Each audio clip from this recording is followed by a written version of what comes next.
সন্ধ্যে 7:30টায় প্রথম এই আগুন লাগে একেবারে বড় বাজারের মেছুয়া বাজারের এই ফলপট্টিতে, যেখানে বহুতল একেবারে দাউ দাউ করে জ্বলতে শুরু করে। ঘরের মধ্যেই শ্বাসরোধ হয়ে যায় এই মানুষজনদের। অন্তত 88 জন আবাসিক সেই সময় ছিলেন। মোট 42টা ঘর রয়েছে এই হোটেলে, ঋতুরাজ হোটেল, যেখানে কিন্তু একেবারে প্রাথমিকভাবে যেটা বলা হয়েছে যে একদম রান্নাঘর যেটা ছিল সেখান থেকেই কিন্তু এই আগুন লাগে। P4 insulated water tanks, kitchen and bath fittings, বিশুদ্ধ জল, সুস্থ জীবন, P4 আজীবন। ঘটনাস্থলে পৌঁছে যান কলকাতার পুলিশ কমিশনার মনোজ বর্মা। তিনি কি জানিয়েছেন? সোফার আমরা মানে ঋতুরাজে আজকে অ্যারাউন্ড 8:15 একটা আগুনের ঘটনা হয়েছে। অ্যান্ড এখনো অবধি আমরা 15 লোকের বডি এখান থেকে পাঠিয়েছি। সব রুম দেখা হয়েছে আর অন্য কোনো লোক এখনো অবধি পাওয়া যায়নি, বাট স্টিল আরেকবার থরো সার্চ করা হচ্ছে। অ্যান্ড একটা স্পেশাল টিম ফর্ম করা হয়েছে যারা তদন্ত করবে কি কারণে কি হয়েছে। তো ফরেন্সিক টিম আসবে, ওরা বলতে পারবে কি কারণ আছে एग्जैक्ट। टोटल अभी तक जो हमारे पास में डेटा आया है 15 लोगों की कैजुअलिटी है। আগে তো আমরা কারণ দেখছি কি কারণে আগুন লেগেছে সেটা দেখা হবে।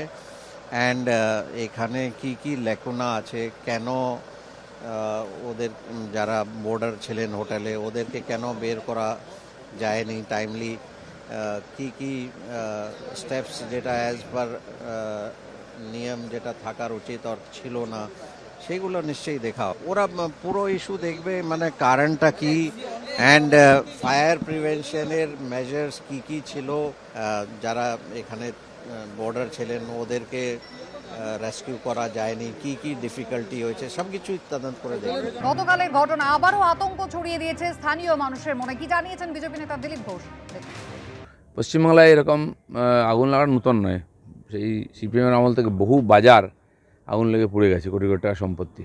মাঝখানে কিছুদিন বন্ধ ছিল, আবার শুরু হয়েছে। এটা কি দুর্ঘটনা নাকি ঘটনা চক্রান্ত, সেটা আমার মনে হয় তদন্ত করে সরকারের দেখা উচিত। নিঃসন্দেহে এটা তো সরকারের দায়।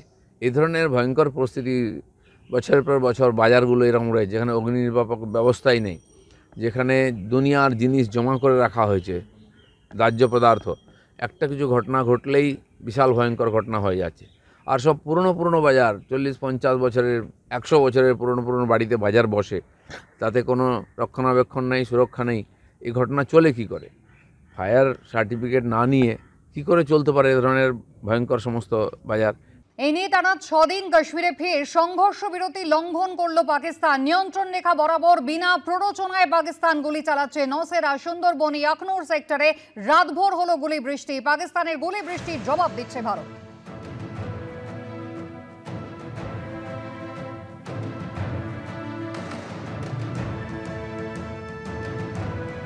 সুকান্ত মুখোপাধ্যায় আমাদের প্রতিনিধি রয়েছেন আমাদের সঙ্গে। সুকান্ত, 1 সপ্তাহ কেটে গিয়েছে, কাশ্মীর সীমান্ত এলাকা এখনো অশান্ত হয়ে রয়েছে, কি পরিস্থিতি?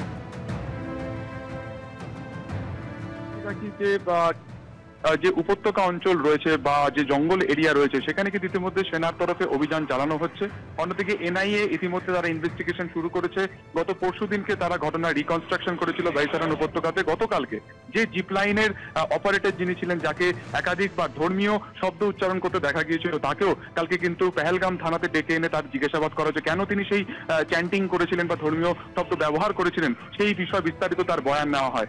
অন্যদিকে জানিয়ে রাখি যে গতকালকে মন্ত্রিসভার যে একেবারে উচ্চ বৈঠক হয়, যেখানে অজিত ডোভাল ছিলেন, যেখানে প্রধানমন্ত্রী নরেন্দ্র মোদী ছিলেন, 3 সেনাপ্রধান ছিলেন, সেখানে নরেন্দ্র মোদী কিন্তু পরিষ্কারভাবে 3 সেনাপ্রধানের ওপরে এই প্রত্যাঘাতের বিষয়টি তাদের উপর ছেড়ে দিয়েছেন।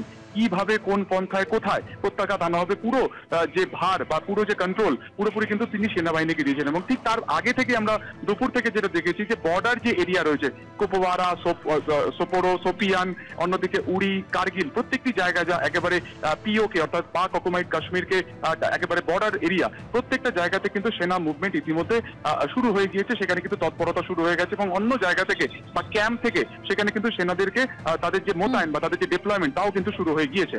ফলত একদিকে যেমন এনআই ইনভেস্টিগেশন করছে, অন্যদিকে যেমন উপত্যকাতে সেনা তল্লাশি চলছে, বর্ডার এরিয়াকেও কার্যত অ্যালার্ট করা হয়েছে। তার পাশাপাশি যে আপডেট আমরা পাচ্ছি, যেহেতু 3 সেনাপ্রধানকেই বলা হয়েছে, তার মধ্যে 26 থেকে 28 এই যে ডেডলাইন তোমাকে বললাম, এর মধ্যে যেটা জানা যাচ্ছে যে মরিশাসে সেখানে কিন্তু একেবারে সেখানেও কিন্তু দেখা গেছে যে আইওএ ছাগল যে যে একেবারে জলযান রয়েছে যার মাধ্যমে জলপথে হানা করা যায় বা অভিঘাত আনা যায়, সেক্ষেত্রে দাঁড়িয়ে তাদেরকেও কিন্তু পুরোপুরি অ্যালার্ট করা হয়েছে, তাদেরকে পোর্ট কল করা হয়েছে। তবে সব মিলিয়ে যে ডেপ্লয়মেন্ট, তিনটে বাহিনী প্রত্যেকটি ক্ষেত্রে কিন্তু সমান তৎপরতা ইতিমধ্যে দেখা যাচ্ছে।